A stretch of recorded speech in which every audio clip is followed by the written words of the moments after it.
Hey guys, this is Will at Third and Long. Today we are going to be reacting to the Week 5 Top 25 games and just kind of breaking them down and seeing how the game played out. Hit that like button and subscribe, and let's go ahead and get started. So the very first game we had was the Friday night game, the rare Friday night Top 25 matchup. Number 10, Utah went down to number 19, Oregon State. Now, I've been saying the whole year that Utah was completely overrated. They have absolutely no offense. Without Cam Rising, they could not buy a first down. So until he suits up, they will continue to fall. They had no business being in the top 10 anyways. They're more like a number 23 to 25 team anyways. But Oregon State was just coming off of a very tough loss versus Washington State.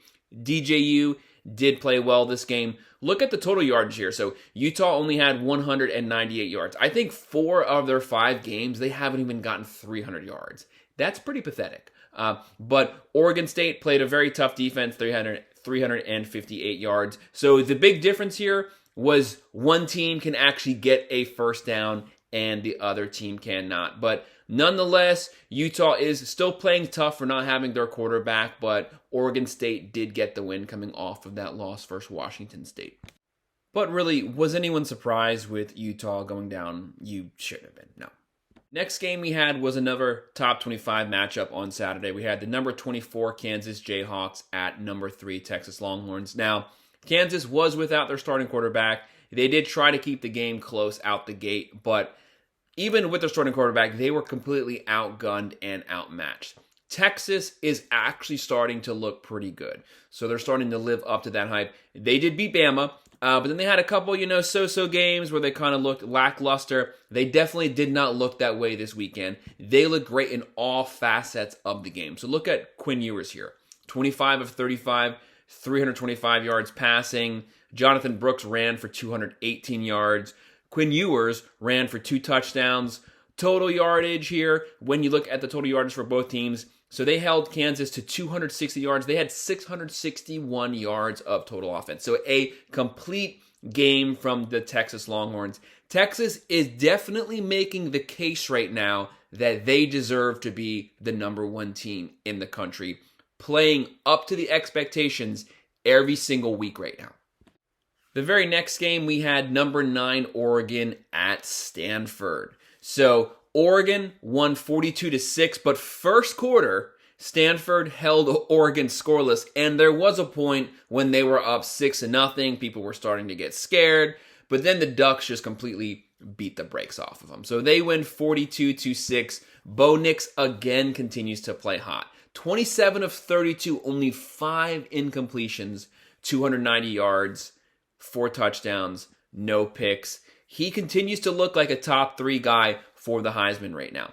Total yardage, Oregon 506 yards, Stanford only had 222 yards. But let's be honest, the Cardinals are awful at football. They're pretty much only good at swimming and some of other things, but the Ducks beat the brakes off of them. So Oregon is in a really strong position right now. Pac-12 is loaded, and they're coming into some really tough conference play games right now. But Oregon beats Colorado 42-6 last week, and they beat Stanford 42-6 this week.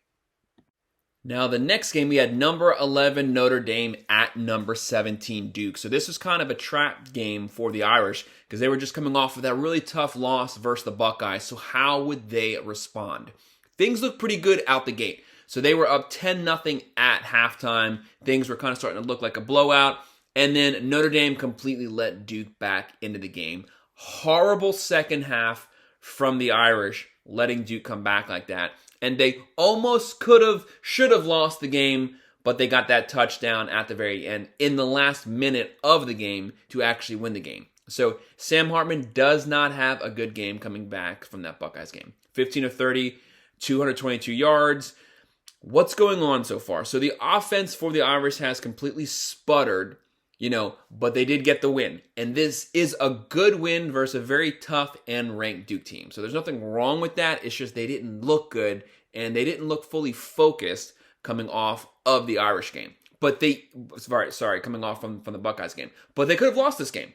But they found a way to win. That's the main thing, so they can continue to build up because they have a pretty tough schedule. So if they keep winning out, then they will be there in the end. Now for Duke, I have continued to say too much of the offense runs through Riley Leonard. 12 of 27, 1 touchdown, 1 pick.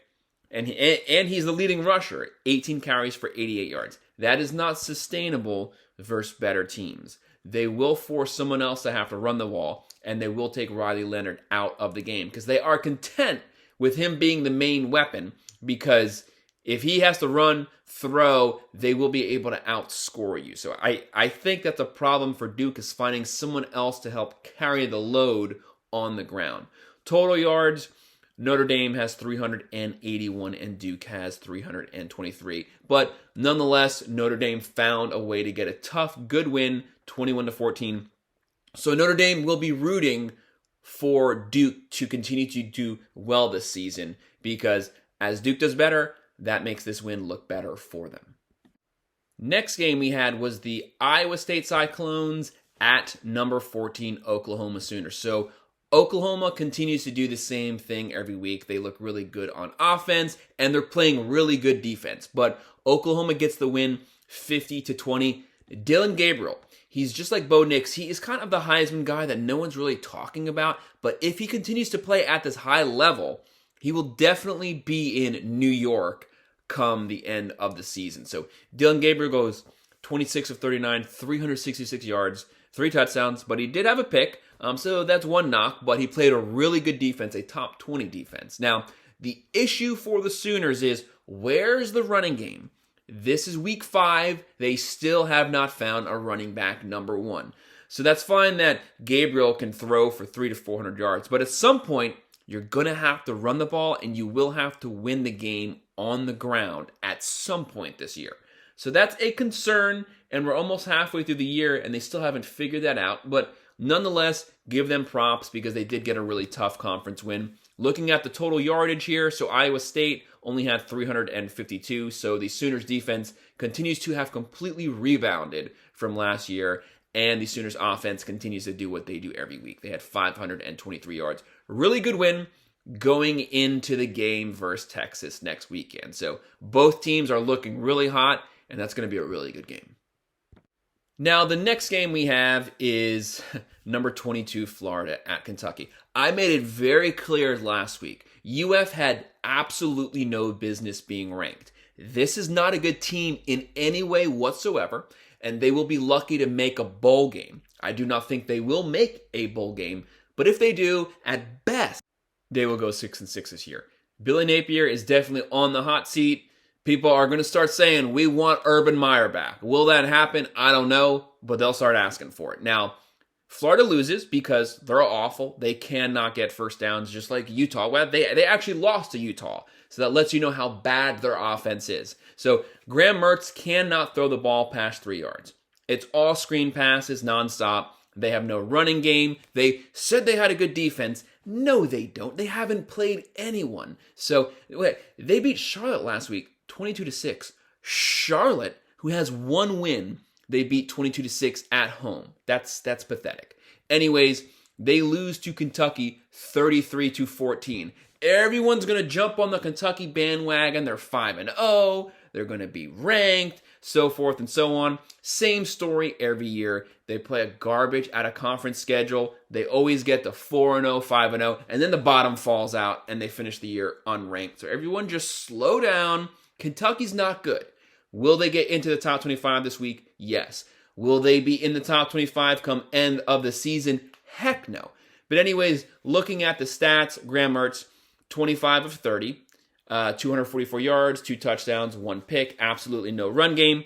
Devin Leary, just complete garbage, 9 of 19, 69 yards. That's Kentucky's offense. It's a complete joke. That's not going to work. They're going to have a lot of conference losses. Ray Davis, 26 carries, 280 yards, 3 touchdowns. That's great. You cannot knock that. That will never happen again. So they got their one time there, and now it's in the past. That'll never happen for the rest of the season. Looking at total team stats here, Florida had 313. It's just completely pathetic. Kentucky had 398, and most of that was on the ground. If you can't throw for 70 yards versus a bad team, you're going nowhere. But nonetheless, a good win for Kentucky. They finally gotten Florida off of their back, and they're starting to beat them every year. Props to Stoops. Billy Napier, I don't know what's going to happen to you. Next game we had number 1 Georgia Bulldogs beating Auburn 27-20. Georgia was down for so much of this game, but they did get the win at the very end, so props to them. This is probably Carson Beck's best game. He goes 23 of 33, 1 touchdown, 1 pick. I'm not impressed with the win. Auburn is not a good football team. Hugh Freeze is completely flipping the roster. It will take him time to rebuild it, but he's a very good coach. He will get there.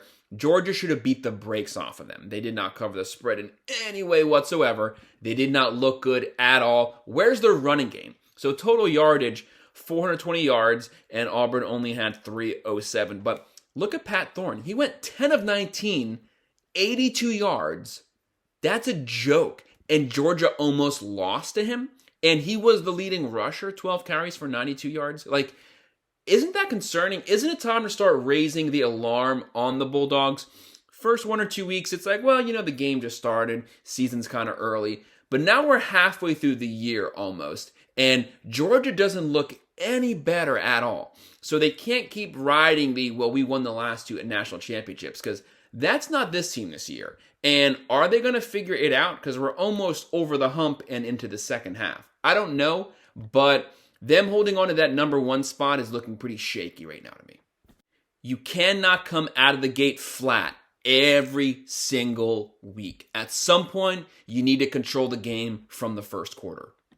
Next game we had was number 2 Michigan at Nebraska. Everybody was saying that this was a trap game. I definitely did not believe that the Wolverines were ever going to lose this game. But Michigan's offense finally showed up, and they finally scored over 35 points. So they get the win, 45-7. That's a really good win because Nebraska is a very physical team, and they do like to control the clock. But Michigan got the win. They threw the ball well, ran the ball well. Total team stats, Michigan had 436 yards and Nebraska had 305. But this is a really good win, and this is going to start the clamoring, start the chatter that perhaps Michigan should be number 1. Perhaps Texas should be number 1. Now, Michigan needs to do a whole lot more, because this is actually the first week that they actually played like the number 2 team. So I need to see it some more before we jump them into number 1, because really no one's been dominant every week so far this season. Next game, we had number 6 Penn State at Northwestern. So Penn State gets the win 41-13. That score at face value looks like Penn State did really well, but they did not. First half, they could not score at all. How is that possible? You're a top 10 team. They did get the win. They did completely control second half. They made adjustments at halftime, shut Northwestern down. But that first half was pretty concerning there. They're tied 10-10 at halftime. They completely beat them up second half, but first half had a lot of people wondering, what's going on this week? Were they not prepared to play this week? But anyways, they got the win. They were not upset. Drew Waller had a so-so game, only good second half, but he goes 18 of 33, 189 yards. Total yardage as a team, Penn State has a really good defense, but their offense only mustered 353 yards. This is the first time that they haven't really looked that good, so we'll let it pass. Defense did come to play. They only gave up 175 yards total. Next game we had number 7 Washington beating Arizona 31-24. Arizona's not a pushover team, but oh my God, guys, Washington finally did not score 45 points one week. Everyone should be nervous. It finally happened. No, slow down. Don't worry. They got the win. Penix looked great, but he did not get his usual 450 yards. The guy is human finally. So he goes 30 of 40, still has 363 yards. So they still won the game convincingly. The score was kind of close, but to me, the game was never close. So the score kind of lies here. Total yardage. Washington finally did not have 600 yards of offense, but they had 474, and Arizona had 342. I still think this is a pretty good win here, and I'm not concerned about them. They've been very consistent throughout the whole year. Next game, we had number 8 USC at Deion Sanders' Colorado Buffaloes team. Yeesh. What a complete train wreck this game was. Completely different halves. First half was all Trojans. It was Caleb William Heisman buzz. They were just train wrecking Colorado. Second half, the wheels completely fell off. Trojans almost lost this game, which is completely pathetic that their defense completely gave it up and gave up 27 points second half. Alex Grinch needs to be fired. He needs to get fired on the tarmac, just like they fired Kiffin like 8 years ago. He's a complete disgrace. The defense is worse than it was last year. They're not better at all. Trojans deserve to keep dropping every single week because they have no business being top 10. Once they play the Ducks, once they play Washington, things are going to get really ugly. So this is starting to look like a 2-3 loss team, and then they'll probably also lose their bowl game. And that's a shame to say because Williams is a great quarterback. He goes 30 of 40, 403 yards, 6 touchdowns, 1 pick, and they win by 7 points in a shootout versus the beat-up Colorado Buffaloes, who in all actuality should not be competing with the Trojans on the field this week. But props to Colorado. Props to Deion Sanders for getting his team fired up at halftime and letting them know that they still had a chance. And they did. And the Trojans gave them that chance. And that's pretty worrying because Colorado is not the 3rd, 4th, or 5th best team that the Trojans will have to face this year. So there's some issues in Trojans land right now. Next, we had number 12, Alabama at Mississippi State. I said Mississippi State without Mike Leach has absolutely no chance. They're not the same team they were before. Will Rogers is not the same quarterback at all. He's just a shell of what he was. Is that Mike Leach's system? Is that the fact that Mississippi State now runs an offense from 1964? It's probably a mix of both, but their offensive play calling is atrocious, basically. But props to Alabama, very good win. One of their better wins this year because the offense has been looking really bad. But they actually turned it out well, and they ran the ball well this week. So they get the win 40-17. Milroe did play a very good game through the air, but also on the ground. Total yardage, they had 357 yards. They only let Mississippi State get 261 yards. But a good win for Alabama, and they continue to slowly climb up every single week. Soon they'll be back in the top 10. So they're getting better, but they're climbing back into that national discussion. Next game we had was number 13 LSU at number 20 Ole Miss. Now, I said this game was going to be a shootout, but I did pick the Tigers to win, I think like a 33-30 or something like that. So I thought it was going to be really a high-scoring game, and I've lost. Well, I had no faith in LSU. At the very beginning of the year, my very first video, I said they were completely overrated, and this is a 9-win team. And so far, that is right. They have absolutely no defense, and they rely on Daniels way too much. That's not going to work. So that's completely starting to show. Last weekend, they sucked it up versus Arkansas, and then they came out this weekend and sucked it up worse. But props to the Rebels. They controlled the second half. Brian Kelly's team is basically at the crossroads right now of the bottom completely falling off. So he definitely needs to get the ship right, and they need to get the defense. They were supposed to have a really good line this year. What happened? It's a complete train wreck right now. But Jaden Daniels, 27 of 36, 414 yards, 4 touchdowns, runs for 99 yards. That's not sustainable. This guy can't be getting 500-600 yards per game. Someone has to get a stop on defense at some point. But props to the Rebels here. Props to Lane Kiffin coming back from that tough loss versus Alabama last week. Jackson Dart, 26 of 39, 389 yards, 4 touchdowns. Quinton Junkins finally showed up. Really good game here. 33 carries, 177 yards. So as a total effort, the Tigers had 637 yards and Ole Miss had 706 yards. Did you ever think the day would come when Brian Kelly's team would just completely get trashed for 706 yards? What a game. Next game we had was South Carolina at number 21 Tennessee. Tennessee does get the win, 41-20. South Carolina is not very good. Spencer Rattler, he has like 1 second to throw the ball, and then he's getting smashed because they have no line. But he goes 24-35, 169 yards. Joe Milton, 21 of 32, 239 yards, 1 touchdown, 2 picks. it's time maybe to start looking at the 5-star, seeing what you have as the backup. Once you start playing Georgia and stuff like that, the guys get no reps. You're going to run out there with Joe Milton, who's just not lighting things up so far. But nonetheless, good win for Tennessee. They are playing better since they lost to Florida when they had that really bad first half. Jalen Wright, 16 carries, 123 yards. When you look at the total team stats, the Gamecocks, 333 yards, and Tennessee, 477 yards. So nonetheless, a good win for the Volunteers. Next, we had number 23 Missouri at Vanderbilt and their half-built stadium. So the Tigers continue to win. They are having a very good year. They're 5-0.